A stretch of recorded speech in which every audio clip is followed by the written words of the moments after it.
Қоян мен кірпі ертегісі. Кірпі балалайтын уақыты жақындап, қолайлы орын таба алмай жүргенде, інінде жатқан қоянға келіп, менің де күнім жақындап қалып еді. Қолайлы орын таба алмай сізге келдім. Мүмкін болса, мына орын қолайлы екен. Жеңілдеп, балаларымды аяқтандырып алғанша, ініңіздің бір шетін қарызға бере тұрсаңыз депті. Ақкөңіл қоян, бақан жаққан баста бар. Ол не дегеніңіз? Берейін. Келіп орналасып, беліңді бекітіп, балаларыңды қара құлақтандырып ал да, орын тапқан соң бірақ көшіңіз депті де, інінің бір жағын босатып беріпті. Кірпі көшіп кеп, орналасып, балаларын туып, ер жеткізіп алса да көшпепті. Тұратын орында тауып алмапты.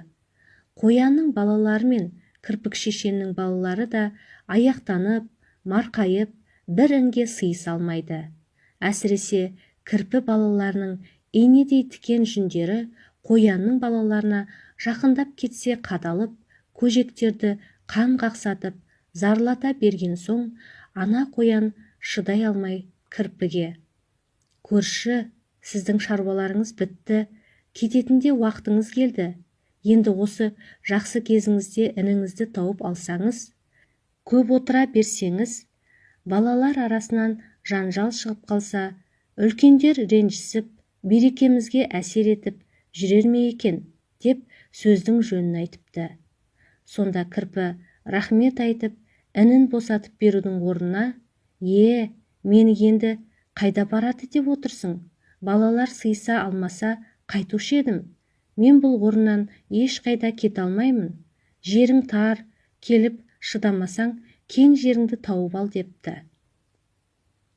Кірпік шешенің зорлығына төтеп бере алмаған, әрі шыдамаған қоян, байырғы мекенін де, құрылысын да кірпіге босатып беріп, ақыры өзі көшуге мәжбүр болыпты.